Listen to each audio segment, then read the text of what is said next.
কেন্দ্রের বিজেপি সরকার ১১ বছরে দেশে সুশাসন এনেছে বলে কেন্দ্রীয় বন ও পরিবেশ মন্ত্রী ভূপেন্দ্র যাদব জানিয়েছেন। কলকাতা হাইকোর্ট মহুয়া ঘোষ ও শ্রীপর্ণা চক্রবর্তী সহ 4 জন চাকরিহারাকে উচ্চ প্রাথমিকে নিয়োগে অংশগ্রহণ করার সুযোগ দিতে বলেছেন। রাজ্য সরকার মেদিনীপুর মহিলা থানায় সুশ্রিতা সোরেন ও সুচরিতা দাসের ওপর পুলিশি নির্যাতনের ঘটনায় কলকাতা হাইকোর্টের সিট গঠন করে তদন্তের নির্দেশের বিরুদ্ধে ডিভিশন বেঞ্চে আবেদন জানিয়েছে। আসি বিস্তারিত খবরে। ওবিসি সংরক্ষণ নিয়ে রাজ্যে জটিলতার অবসানের পথ খুলল। বিধানসভায় আজ অন্তর্বর্তী তালিকা সংক্রান্ত রিপোর্ট পেশ করেন মুখ্যমন্ত্রী মমতা ব্যানার্জি। তিনি বলেন, সুপ্রিম কোর্টের নির্দেশ মেনেই 140টি শ্রেণীকে ওবিসি হিসেবে চিহ্নিত করা হয়েছে। আরও 50টি শ্রেণীকে নিয়ে সমীক্ষা চলেছে। আগে রাজ্যে 17% সংরক্ষণ ছিল, কিন্তু হাইকোর্টের ডিভিশন বেঞ্চের নির্দেশে 113টি শ্রেণী তালিকা থেকে বাদ পড়ে। সেই অসুবিধে দূর করতেই রাজ্য সরকার সুপ্রিম কোর্টের দ্বারস্থ হয়। আদালতের নির্দেশে 3 মাসের সময়সীমার মধ্যে অন্তর্বর্তী তালিকা তৈরি করে সরকার। কমিশনের সুপারিশ অনুযায়ী যে 140টি শ্রেণীকে অন্তর্ভুক্ত করা হয়েছে, তার মধ্যে ওবিসি এ শ্রেণীতে রয়েছে 49টি এবং ওবিসি বি শ্রেণীতে 91টি। এছাড়া আরও 50টি শ্রেণীকে নিয়ে কমিশনের নেতৃত্বে চলেছে বিস্তারিত সমীক্ষা। কমিশন রিপোর্ট জমা দিলেই সরকার ব্যবস্থা নেবে। মুখ্যমন্ত্রীর অভিযোগ, ওবিসি তালিকা নিয়ে উদ্দেশ্য প্রণোদিতভাবে বিভ্রান্তি ছড়ানো হচ্ছে। এদিকে ওবিসি তালিকা নিয়ে সংখ্যালঘু তোষণের পাল্টা অভিযোগ তুলেছে প্রধান বিরোধী দল বিজেপি। মুখ্যমন্ত্রী বক্তব্য রাখার পরে এই নিয়ে বিজেপি বিধায়করা বিধানসভায় সরব হন। ইউজিসির গাইডলাইন মেনে শীঘ্রই রাজ্যে স্নাতক স্তরে ভর্তির প্রক্রিয়া শুরু হবে বলে শিক্ষামন্ত্রী ব্রাত্য বসু জানিয়েছেন। আজ বিধানসভায় প্রশ্নোত্তর পর্বে বিজেপি বিধায়ক বিশ্বনাথ কারক এখনও কেন কলেজে ভর্তির প্রক্রিয়া শুরু হয়নি তা নিয়ে প্রশ্ন তোলেন। ভর্তি প্রক্রিয়ার বিলম্বের অভিযোগ খারিজ করে দিয়ে শিক্ষামন্ত্রী বলেন, গত বছর অনলাইন পোর্টাল চালু হয়েছিল 19শে জুন। এবার শিক্ষাবর্ষ এখনও শুরু না হওয়ায় পোর্টাল চালু হয়নি। তবে যাবতীয় প্রস্তুতি শেষ পর্যায়ে এবং ইউজিসির নিয়ম অনুযায়ী সময় মতোই অনলাইনে আবেদন জমা দেওয়ার প্রক্রিয়া শুরু হবে। বিজেপি বিধায়ক বিশ্বনাথ কারকের আরেকটি প্রশ্নের উত্তরে ব্রাত্যবাবু জানান, 2023-24 অর্থ বছরে মোট 4,656 জন পড়ুয়াকে স্টুডেন্ট ক্রেডিট কার্ডের মাধ্যমে ঋণ দেওয়া হয়েছে। চলতি অর্থ বছরে 2024-25-এর 30শে জুন পর্যন্ত দেশের বিভিন্ন প্রান্তে পড়াশোনা করার জন্য 594 জন এবং বিদেশে পড়াশোনার জন্য 40 জন এই ঋণ পেয়েছেন। দেশের অভ্যন্তরীণ নিরাপত্তা শক্তিশালী করতে কেন্দ্রীয় সরকারের আরও সতর্ক হওয়া দরকার বলে মুখ্যমন্ত্রী মমতা ব্যানার্জি অভিমত ব্যক্ত করেছেন। এজন্য সশস্ত্র বাহিনীর পাশাপাশি এজেন্সিগুলিকে আরও সক্রিয় করে তোলার পরামর্শ দেন তিনি। জম্মু কাশ্মীরের পেহেলগাঁওয়ে সন্ত্রাসবাদী হামলার পর অপারেশন সিঁদুরে ভারতীয় সেনাবাহিনীর ভূমিকার প্রশংসা করে আনা এক প্রস্তাবের উপর আলোচনায় অংশ নিয়ে মুখ্যমন্ত্রী বলেন, 26 জন মানুষের প্রাণ গেলেও হামলায় জড়িতদের এখনও ধরা গেল না। এর আগে আলোচনায় অংশ নিয়ে বিরোধী দলনেতা শুভেন্দু অধিকারী প্রস্তাবের পক্ষে ভারতীয় সেনাকে ধন্যবাদ জানান। সেই সঙ্গে ওই প্রস্তাবে অপারেশন সিন্দুর ও টার্গেট কিলিং কথা দুটি যুক্ত করার দাবি জানান তিনি। এক্ষেত্রে শাসক দলের ভূমিকা নিয়ে প্রশ্ন তুলে বিরোধী দলনেতা অভিযোগ করেন, বিভিন্ন সময় সরকার পক্ষের সদস্যরা অপারেশন সিন্দুর নিয়ে বিরূপ মন্তব্য করেছেন। অধ্যক্ষ বিমান বন্দ্যোপাধ্যায় তখন এই মন্তব্য কার্য বিবরণী থেকে বাদ যাবে জানালে আপত্তি জানান বিজেপি বিধায়করা। আলোচনায় ব্রাত্য বসু, অগ্নিমিত্রা পাল, জুয়েল মুর্মু, বীরবাহা হাঁসদার মতো শাসক ও বিরোধী মিলিয়ে 16 জন অংশ নেন। পরে সর্বসম্মতভাবে প্রস্তাবটি গৃহীত হয়।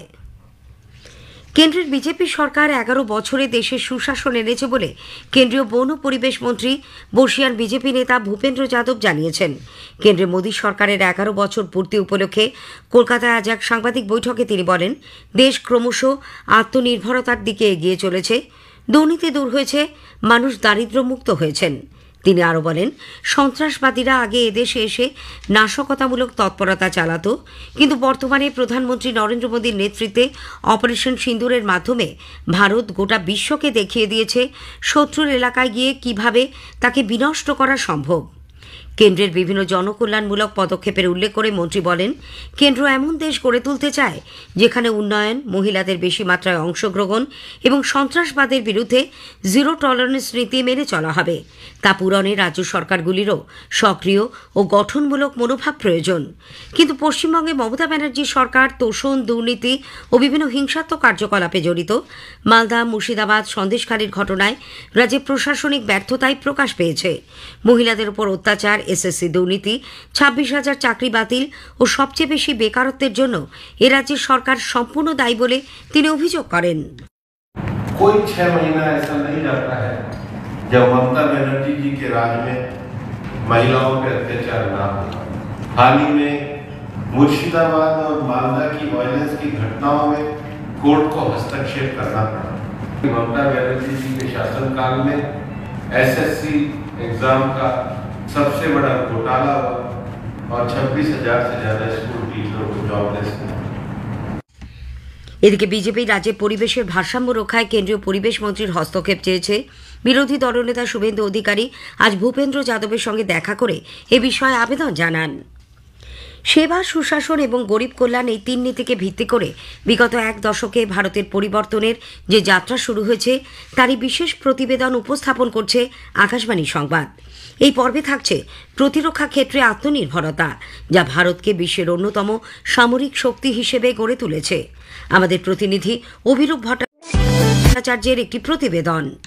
গত 1 দশকে ভারত স্পষ্টতা, দৃঢ়তা এবং আত্মবিশ্বাসের সঙ্গে নিরাপত্তা নীতিকে এক নতুন রূপ দিয়েছে। 2016 সালের সার্জিক্যাল স্ট্রাইক থেকে 2025 সালের অপারেশন সিঁদুর বার্তাটি সুস্পষ্ট। জাতীয় নিরাপত্তার ক্ষেত্রে ভারত কোনো রকম হুমকি সহ্য করবে না। অপারেশন সিঁদুর ভারতের সন্ত্রাস বিরোধী প্রতিক্রিয়ায় একটি গুরুত্বপূর্ণ অধ্যায় হয়ে উঠেছে। একটি সুনির্দিষ্ট ও সমন্বিত অভিযানে সীমান্তের ওপারে 9টি সন্ত্রাসবাদী শিবির ধ্বংস করে পহেলগ্রাম সন্ত্রাসবাদী হামলার একটি তাৎক্ষণিক ও দৃষ্টান্তমূলক জবাব দেওয়া হয়েছে। আইএনএস বিক্রান্ত বিমানবাহী যুদ্ধজাহাজ থেকে শুরু করে উচ্চ উড়ান ক্ষমতা সম্পন্ন লাইট কমব্যাট হেলিকপ্টার প্রচণ্ড, যার পরিকল্পনা ও নির্মাণ হয়েছে এই দেশেই। ইনোভেশনস ফর ডিফেন্স এক্সিলেন্স এর মতো উদ্যোগগুলি স্টার্টআপ, ক্ষুদ্র ও মাঝারি শিল্পের ক্ষেত্রে সশস্ত্র বাহিনীর জন্য অত্যাধুনিক সরঞ্জাম তৈরির ক্ষমতা প্রদান করেছে। এছাড়াও দেশের প্রতিরক্ষা রপ্তানি 23,622 কোটি টাকার রেকর্ড স্পর্শ করেছে, যা 2014 সালের তুলনায় 34 গুণ বেশি। 2025-26 অর্থ বছরে প্রতিরক্ষা বাজেটের 75% দেশীয় উৎপাদনের জন্য বরাদ্দ করা হয়েছে। প্রতিরক্ষা ক্ষেত্রে বেসরকারি সংস্থাকে যুক্ত করা ভারতের সামনে সম্ভাবনার এক নতুন দরজা খুলে দিয়েছে বলে জানালেন প্রাক্তন সেনাকর্তা কর্নেল সব্যসাচী বাগচি।